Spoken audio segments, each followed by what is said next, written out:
Allah berfirman, wa ashabu Madyan, dan ya penduduk negeri Madyan.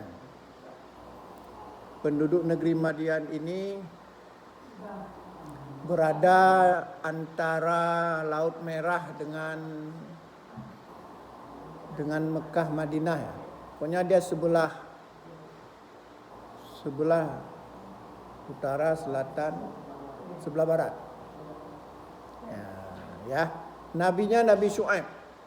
Ini juga kaum yang diazab oleh Allah, sebagaimana yang sudah sering kita ceritakan.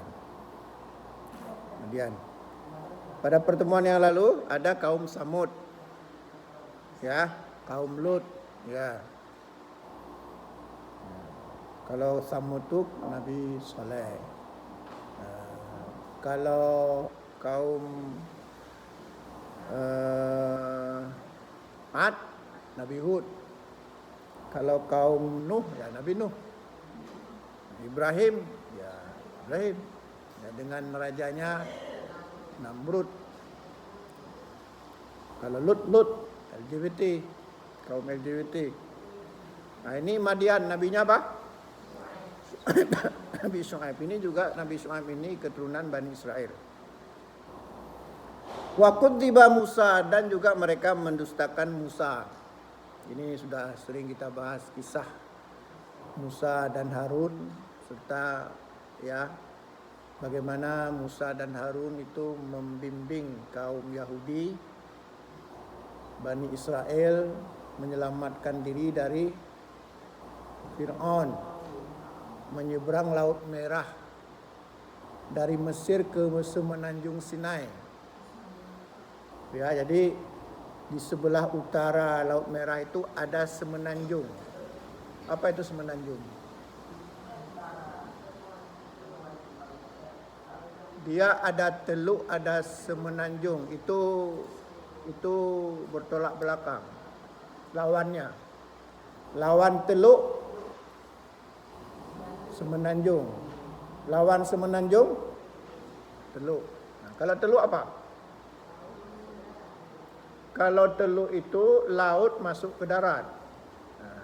Taluk, Bapak Tuan. Tapi kalau semenanjung, daratan yang menjorok ke laut. Inilah semenanjung Sinai. Jadi dari Mesir, Musa dengan Bani Israel pengikutnya dikejar-kejar oleh Fir'aun. Itu menyeberang Laut Merah, itulah dari Mesir ke semenanjung Sinai. Kemudian dalam kisah Al-Quran dijelaskan, Quran dan hadis itu laut terbelah. Kemudian Fir'aun itu tenggelam. Fir'aun itu Ramses II. Makanya sekarang kan mumi Ramses II itu matinya bergaram. Bergaram karena mati tenggelam. Muminya ada garamnya. Nah, ya. Kalau ibu-ibu nggak percaya, ayo kita berangkat ke Mesir. Ya, emang yang gratis itu enak, Bu, ya.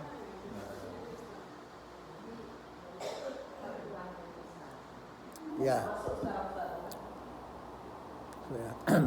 Udah ya. Jadi kita ulang lagi bahwa Madian itu nabi apa? Wa kudziba Musa, dan didustakan Musa. Fa amlaitu lil kafirina, maka kami telah tetapkan azab bagi orang-orang kafir. Summa akhadtuhum, atas kami azab mereka.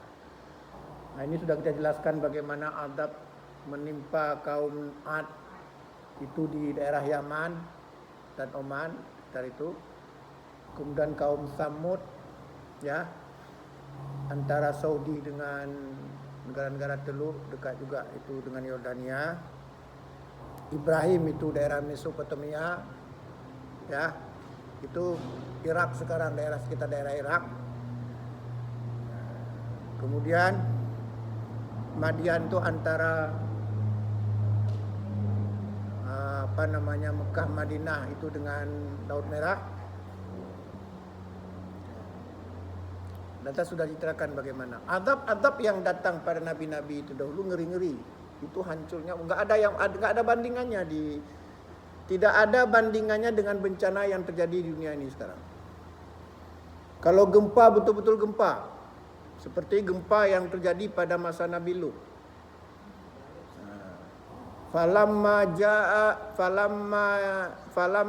jaa amruna. Dan manakala datang perintah kami untuk menghancurkan, mengadab kaum Nabi Lut, ya, ja'alna 'aliyaha safilaha. Kami jadikan bagian atas negeri itu menjadi bagian bawahnya. Wa amtarna 'alaiha hijaratan min sijilin mandud. Lantas kami hujani negeri kaum Lut itu dengan hujan batu yang panas membara secara bertubi-tubi. Jadi kalau hujan batu, panas batu itu dari mana datangnya? Dari gunung berapi. Coba bayangkan negeri itu dari atas menjadi di bawah. Dijungkir balik. Itu kalau kita ukur dengan alat ukur Richter itu, skala Richter itu enggak. Mungkin ratusan skala Richter. Nah, itu. Jadi belum lagi tentang Nabi Nuh, itu lebih ngeri lagi. Nah, tapi kalau adab sekarang ini dia hanya sekedar kayak tsunami ini, sekedarnya aja. Ya. Nah, jadi bagi orang yang beriman itu peringatan dari Allah. Tapi bagi orang kafir itu dikaji melalui ilmu pengetahuan, yang lempengan ini, lempengan itu. Sebenarnya kalau bagi orang yang beriman itu azab dari Allah. Banyak ayat-ayat yang menjelaskan hal itu, bahwasanya itu azab bagi orang yang fajir, ujian bagi orang yang beriman. Misalnya Allah berfirman dalam surat Al-A'raf ayat 96. Walau anna ahlal qura amanu wattaqau la fatahna alaihim barakatim minas sama'i wal ardi walakin kadzabu fa akhadnahum bima kanu yaksibun. Seandainya penduduk negeri beriman dan bertakwa, ya, hari Jumat rame, enggak ada waktu salat tutup, maka Allah akan turunkan keberkahan dari langit dan bumi. Turun hujan, tumbuh bugenvil. Tapi ini sikit-sikit hujan, banjir. Kami turunkan keberkahan dari langit dan bumi. Walakin kadzabu, tapi mereka mendustakan ayat-ayat Allah. Fa akhadnahum bima kanu yaksibun, maka kami azab mereka karena apa yang telah mereka lakukan. Ini kan artinya apa? Ya, kalau kita beriman dan bertakwa, turun berkah. Kalau kita mengingkari ayat-ayat Allah, turun Allah.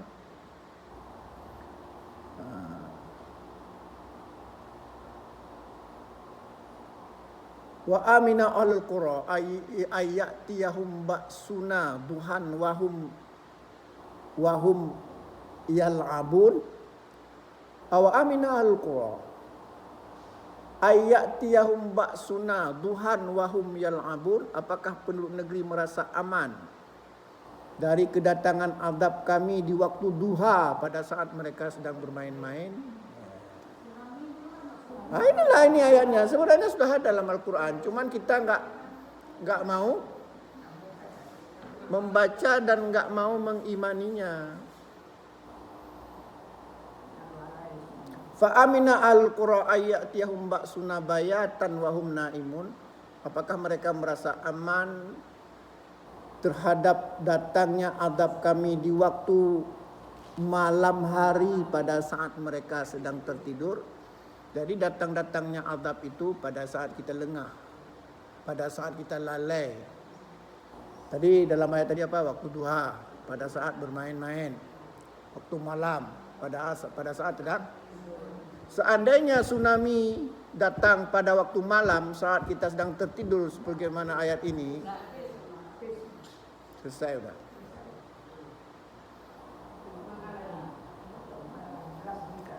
Ya, di waktu duha aja yang nampak terang benderang, nggak tahu kemana lari ada orang. Apalagi saat sedang mimpi makan sate pula.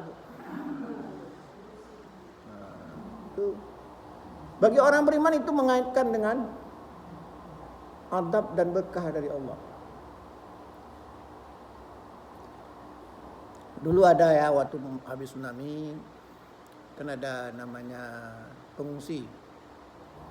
Jadi ada ustaz ceramah memberi peringatan tentang azab Allah, ujian. Ada yang marah, kok usah bahas itu. Itulah. Jadi orang terlalu mabuk dunia, lupa kalau itu surat teguran yang Allah kirimkan. Nah, sebenarnya Bu ya, sebagaimana sudah kita jelaskan bahwa azab itu jangan dianggap itu yang besar-besar, yang kecil-kecil juga azab. Yang kecil-kecil juga azab. Ya. Nah, sebagaimana dulu sudah saya jelaskan tentang beramar ma'ruf nahi mungkar. Jika kita meninggalkan amar ma'ruf nahi mungkar, datang azab, tapi azabnya kecil. Kan masih ingat dulu pembahasan pada pertemuan lalu. Kata Nabi apa? La ta'murunna bil ma'ruf wa la tanhauna 'anil munkar. Aw la yushikanallah ayyab'atha 'alaikum iqaba. Summa tad'unahu fala yustajaba lakum. Hendaklah kalian benar-benar beramar ma'ruf. Apa Bu beramar ma'ruf? Menyuruh orang berbuat baik. Kalau mencegah kemungkaran, yanha 'anil munkar, wala tanhauna 'anil munkar, mencegah kemungkaran apa maksudnya? Ya, melarang orang berbuat jahat. Nah, kalau kita cuekin itu amar ma'ruf nahi munkar, aw la yushikanallah ayyab'atha 'alaikum iqaba, maka Allah akan turunkan azab. Tsumma tad'unahu, kemudian kalian berdoa agar Allah menghilangkan azab tersebut. Fala yustajaba lakum, Allah enggak mengabulkan doa kita. Ya kan? Ya. Nah, itu dia Bu ya. Jadi ayat ini termasuk ayat-ayat kisah umat-umat terdahulu. Ini turunnya di Mekah. Makanya kan ciri ayat-ayat Makkiyah diantaranya apa?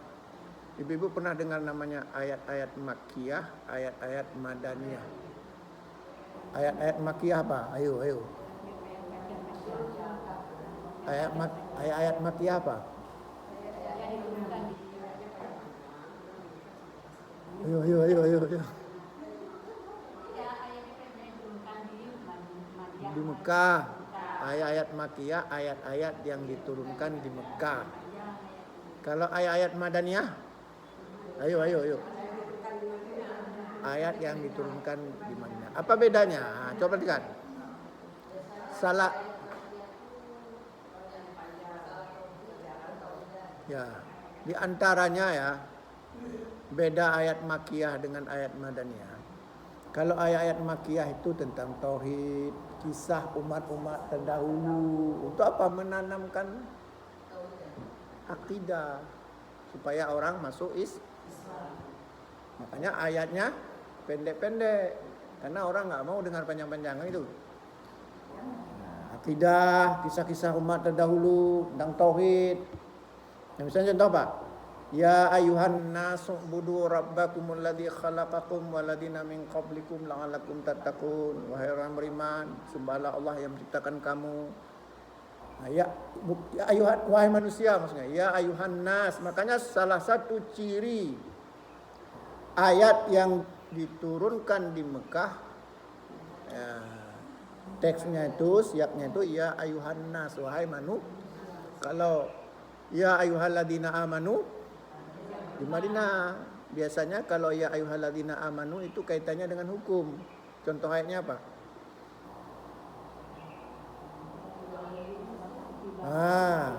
Kan siam hukum kan? Makanya panggilannya apa? Nggak ada ya ayuhan nas kutiba alaikumus syiyam, nggak ada. Ya ayyuhalladzina amanu idza kuntum ila shalah faghsilu wujuhakum wa ayat. Itu ada kan tentang wudu. Hukum. Tapi coba bandingkan dengan ayat ini, ya ayuhan nas ubudu rabbakumul ladzi khalaqakum walladzina min qablikum la'allakum tattaqun. Wahai manusia, Sembahlah Allah yang menciptakan kamu. Kan beda kan? Itu turun di Mekah. Nah, di antaranya kisah-kisah umat terdahulu di mana turunnya? Di Mekah. Enggak perlu di Mekah, Mas. Di Mekah. Nah, jawab aja di Mekah, Mas.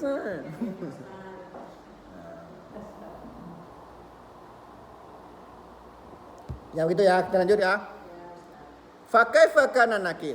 Maka lihatlah bagaimana aku membenci orang-orang kafir. Ya, Allah sangat membenci orang-orang kafir. Kenapa? Karena keyakinan mereka itu kadang-kadang sampai mengguncang dunia ini.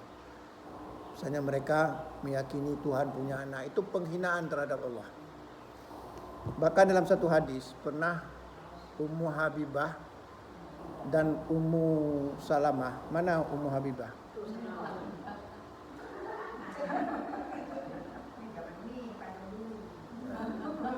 Jadi Ummu Habibah dan Ummu Salamah. Ummu Habibah, ummu itu apa artinya? Ibu. Ibu. Jadi namanya bukan Habibah, ibunya. Nah. Dah. Ya. Ya. Jadi kata Ummu Habibah dan Ummu Salamah. Ya. Dia katakan begini, ini waktu mereka pergi berhijrah yang pertama. Di mana hijrah yang pertama? Di mana? Di Habasyah. Habasyah atau sekarang Ethiopia. Penganut Kristen di sana. Penganut berangkatlah. Ya. Jadi kata Ummu Habibah dan Ummu Salamah, ya Rasulullah, kami melihat di sana gereja-gereja itu dibuat gambar-gambar dan di situ ada tempat beribadah. Ya Rasulullah, ara'aina kanisah, aku melihat gereja di sana. Lantas ada rupa-rupa, ada macam-macam, ada gambar, ada ini. Lapor kepada Nabi. Kemudian Nabi mengatakan, ulaika idza kana rajulun salih famata banau ala qabri masajid wa suwarutikal suwar faulaika syirarul khalqin indallah yaumal qiyamah. Artinya itu. Jadi kata Rasulullah, mereka itu adalah jika ada orang-orang saleh mati di antara mereka, mereka buat ya di kuburan mereka itu tempat beribadah. Di kuburan tempat beribadah. Kemudian Rasulullah mengatakan, faulaika syirarul khalqin indallah yaumal qiyamah. Mereka itu seburuk-buruk makhluk di sisi Allah pada hari kiamat. Ngapain ngaji di kuburan? Ngaji di rumah, di masjid. Coba perhatikan hadis ini, kata Nabi. Kata Nabi gini. Ya. Kata Nabi ya. Kata Nabi,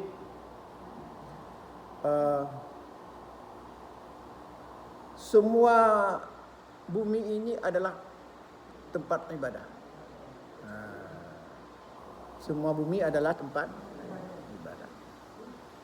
Ya. Ilal hamama wal makbarata, kecuali tempat permandian dan pekuburan.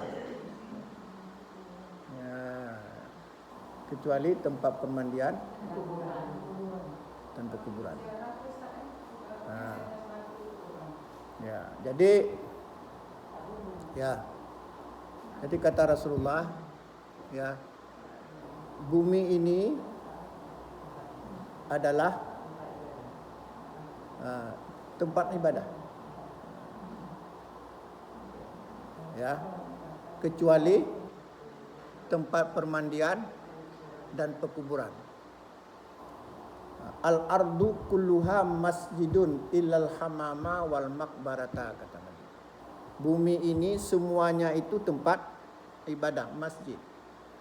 Illa, kecuali al-hamama wal maqbarata, kecuali tempat permandian dan pekuburan. Al-ardu kulluha masjidun. Bumi ini semuanya masjid, artinya boleh kita salat kalau nggak ada bangunannya. Ini misalnya Ustaz kan, jadi kita kan kalau kuburan nih, kita waktu salat di tempat kuburan itu memang disediakan tempat untuk salat. Tidak ada salat, bisa juga. Enggak. Pulang aja ke rumah atau cari tempat masjid. Makanya para ulama mengatakan gini. Ini kata ulama ya, kalau ada masjid ada kuburan, maka dilihat yang mana duluan. Kalau duluan kuburan, masjidnya pindah. Kalau duluan masjid, maka kuburan dikorek. Nggak boleh bergabung. Karena Nabi mengatakan, ya, la'anallah al-yahuda wan nasara ittakhadhu qubura anbiya'ihim masajid. Fala tattakhidhu qubura masajid, inni anhaakum an dzalik. Jadi kata Rasulullah, la'anallah al-yahuda wan nasara ittakhadhu qubura anbiya'ihim masajid. Allah telah melaknat orang Yahudi dan orang Nasrani karena menjadikan kuburan nabi-nabi mereka sebagai masjid. Inna man kana qablakum, kata Rasulullah. Sesungguhnya orang sebelum kalian yattakhiduna qubura anbiya'ihim wasalihim masajid. Fala tattakhidhu qubura masajid, inni anhaakum an dzalika. Sesungguhnya orang-orang sebelum kalian, kata Nabi, mereka menjadikan kuburan nabi-nabi mereka dan kuburan orang-orang saleh sebagai masjid. Masjid itu kan tempat ibadah. Fala tattakhidhu qubura masajid. Jangan kalian menjadikan kuburan sebagai masjid. Ini anhaakum an dzalika. Aku melarang kalian. Jadi ngapain kita ngaji di kuburan? Lagi pula Rasulullah tidak ada lakukan. Tidak ada sepotong hadis pun menyuruh kita ngaji di kuburan. Ya, kuburan itu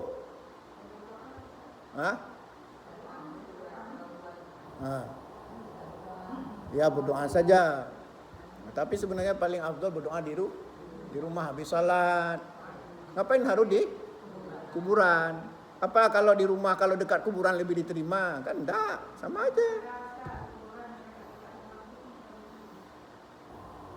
Kalau itu beda kan, kalau rumah kita kan bukan masjid. Ya kan? Nah, ini kan maksudnya masjid. Kan?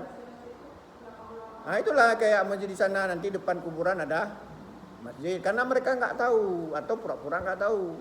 Kayak di sana tuh mau jalan kemana itu, jalan ke Lunga sana, lewat sana itu ada masjid di depannya kuburan. Karena nggak boleh. Cuman itulah kayak masjid di Berenun lagi, kuburan Daud di depan masjid. Nah, sekarang jelas-jelas kan Nabi tadi melarang. Jadi apa fungsinya dekat masjid? Apakah lantas ketika orang salat nanti dia terdengar, dapat pahala? Kan enggak. Mereka sudah di alam barzah. Min waraim barzah ila yaumi yub'ats. Di depan mereka ada dinding hingga hari kebangkitan.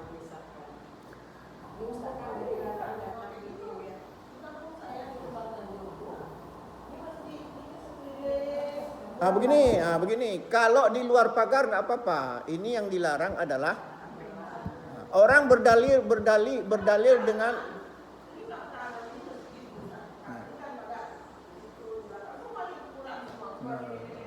itulah.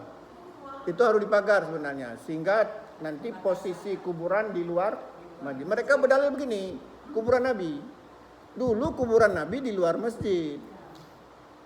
Paham ya? Cuman karena sudah diperbesar, akhirnya masuk ke dalam masjid. Makanya sekarang dipagar ketat, dianggap itu di luar masjid.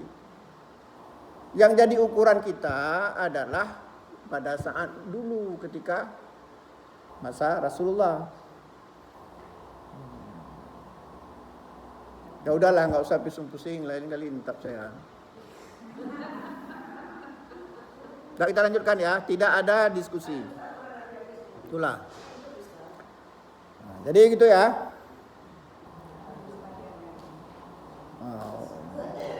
Faka'ayyim min qaryatin, dan berapa banyak negeri ahlaknaha, kami hancurkan. Oh, banyak sekali. Ya. Dan yang besar-besar itu sudah dijelaskan, kaum Ad, kaum Samud, kaum Madian dan lain-lain. Wahya dhalimatun, karena zalim. Dalam satu hadis qudsi Allah berfirman, ya, inni haram tu dzulman ala nafsi wa ja'altukum bainakum muharraman fala tadzalamu. Sesungguhnya aku, kata Allah, telah mengharamkan kedaliman bagi diriku. Maka aku juga menjadikan dalim itu haram di antara kalian. Janganlah kalian saling mendalimi. Nah, kalau kita dalimi nanti akan diadab oleh Allah. Mendalimi itu ada 3, Bu. Mendalimi ada 3. Yang pertama, mendalimi diri sendiri. Zalimul li nafsih. Apa maksudnya mendalimi diri sendiri? Ya. Contoh, kita berbuat maksiat, masuk neraka enggak? Nah, itu mendalimi diri. Enggak usah jauh-jauh, dalam urusan dunia saja, merokok. Nah, habis merokok tinggal tulang, mendalimi enggak?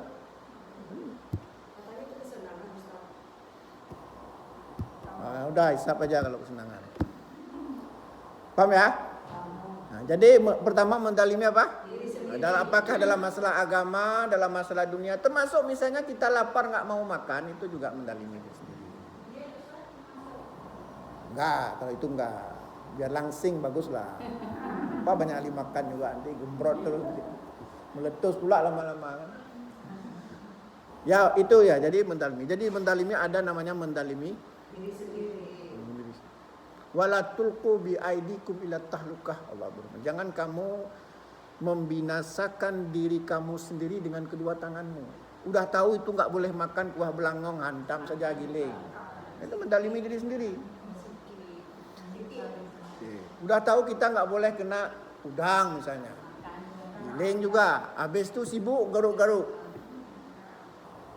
Kita darah tinggi enggak boleh makan ini, takat juga. Pokoknya terserah, mau sekali-sekali, mau sikit-sikit. Yang penting itu termasuk mendalimi diri. Banyak contohnya. Baik dalam masalah agama, kalau dalam masalah agama misalnya apa?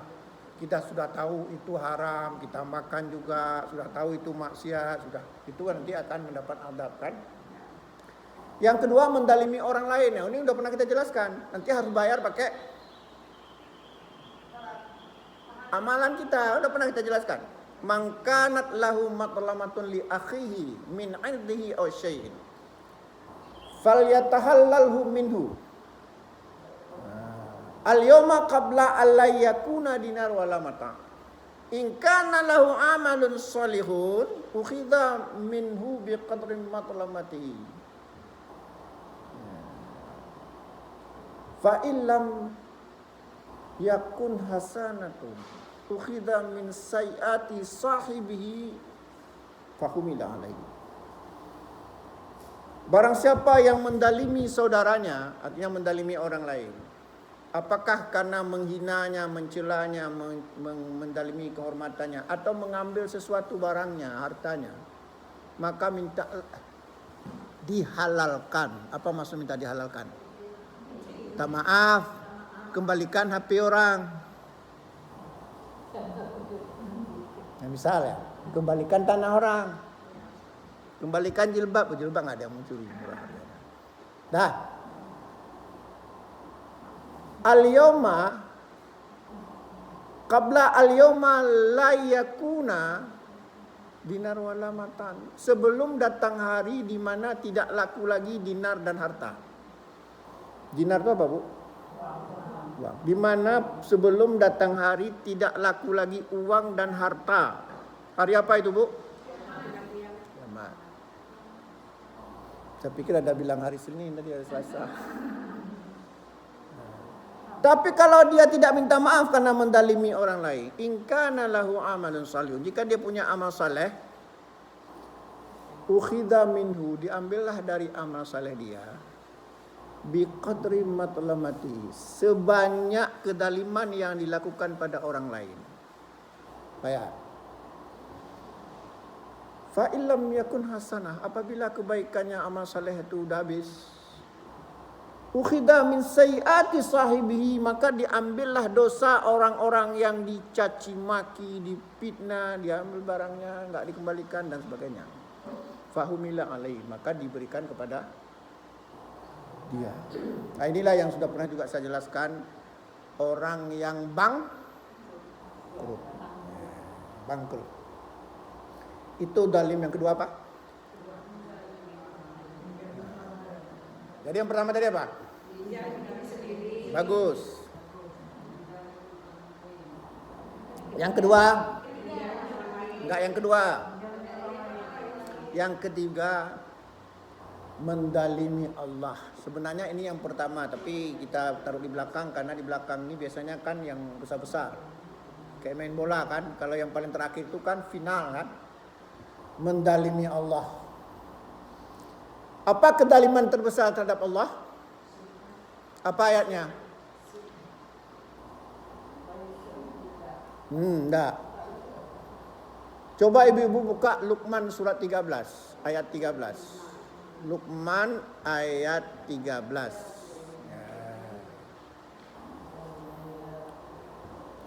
Luqman ayat 13.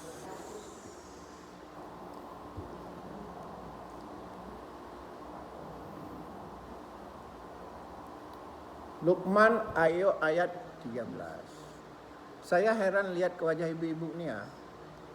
Makin tua makin segar, makin cantik. Ini berkah. Orang sering ngaji itu awet muda. Betul saya bilang. Kenapa? Karena yang membuat kita tua itu banyak fikih. Kalau ngaji, ya ngaji Quran, ngaji pengajian.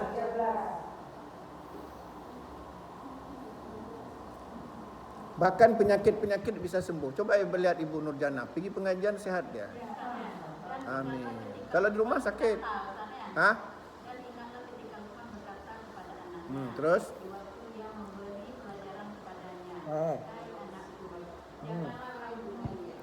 Janganlah kamu mempersekutukan Allah. Sesungguhnya mempersekutukan Allah adalah benar-benar kezaliman yang besar. Inna syirka la dzulmun adzim. Itu dalilnya. Inna syirka la dzulmun, apa artinya? Kedaliman yang terbesar. Kepada siapa? Berarti yang ketiga apa? Zalim terhadap jaleh kan? Jaleh. Apa indah? Jaleh ayat Quran. Jadi saya ulangi lagi, zalim ada 3. Yang pertama, contohnya nggak mau makan, diet ya. Nggak ada. Ya. Pelit untuk diri sendiri. Tak apa dikumpulkan uang untuk apa? Iyalah, bolehlah, penting ada jawaban. Yang kedua, zalim terhadap orang lain. Nah, ingin saya jelaskan, yang paling berat ketiga itu apa? Bukan. Kedua, kalau zalim kepada Allah kita mohon ampun mudah. Ya kan? Istighfar. Selagi nyawa belum sampai di tenggorokan, sebagaimana sering saya jelaskan, terima. Kita menyekutukan Allah sebelum meninggal, bertobat. Selesai kan? Tapi yang repot, mendalimi orang lain. Orang lainnya pun sudah ke Australia misalnya. Udah ke Manado. Udah meninggal. Hot aja. Kita sakiti hatinya, dendam dia sama kita. Tiba-tiba dia sudah berangkat ke Pekanbaru misalnya. Gimana? Oke, WA. Kalau tahu nomornya nggak tahu? Berat nggak? Repot nggak? Ribet. Paling ribet yang kedua ini, Bu. Kalau diri sendiri kita sadar kan? Tinggal tobat aja. Misalnya tadi terlalu diet, tinggal tulang misalnya. Udah besok beli ke mama makan. Kan gitu kan? Oh, kita zalim terhadap Allah, kita bermaksiat. Tobat. Ya ayyuhalladzina amanu tubu ilallahi taubatan nasuha. Gampang. Tapi yang repot mendalimi orang lain ini minta maaf pun gengsi. Maaf ya, malu kali. Makanya kita sering-sering silaturahim supaya terbuka hati kita. Maaf ya, baik dosa yang ibu ketahui atau yang tidak. Nah, ditanya lagi yang tidak, coba jelaskan dulu. Enggak saya maafkan. Boleh juga lah. Nah, jadi yang paling repot itu, Bu, yang paling susah itu, yang membuat kita botak kepala kayak saya ini. Nah, itu yang kedua. Apa tadi yang kedua? Kita kadang-kadang minta maaf malu. Mengembalikan barang orang juga malu, udah ketahuan mencuri. Tadinya dia respect sama kita. Tiba-tiba ketika kita bilang maaf ya kemarin udah saya curi uang kamu. Nah, kan malu kan? Makanya daripada stres, daripada susah-susah, jangan melakukan sesuatu. Mulai sekarang coba hati-hati. Ini saya ingatkan. Paling berat itu nomor 2, Bu. Walaupun paling berat nomor 3.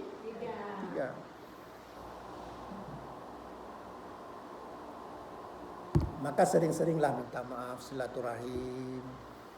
Nah, biar terbuka hati. Ini ada pengalamannya, ada orang. Dia mencuri dia. Boleh saya cerita sedikit ya. Nah, jadi dia mencuri. Mencuri kios orang. Pokoknya dihembaknya isi kios tuh. Dah. Berdua orang tuh. Setelah sekian tahun dia sadar. Dia datang kepada pemiliknya. Dia berterus terang. Masya Allah dimaafkan. Nah itu kalau kita berani berterus terang. Maaf Pak, dulu kami pernah bongkar 2 kali malah. Dibongkar kios Bapak. Mohon maaf Pak, kami betul-betul sudah tobat menyesal. Terharu dia. Enggak apa-apa nak. Alhamdulillah kamu sudah berobat, sudah tobat. Bayar balik punya saya. Ini masalahnya. Ini yang repotnya kan.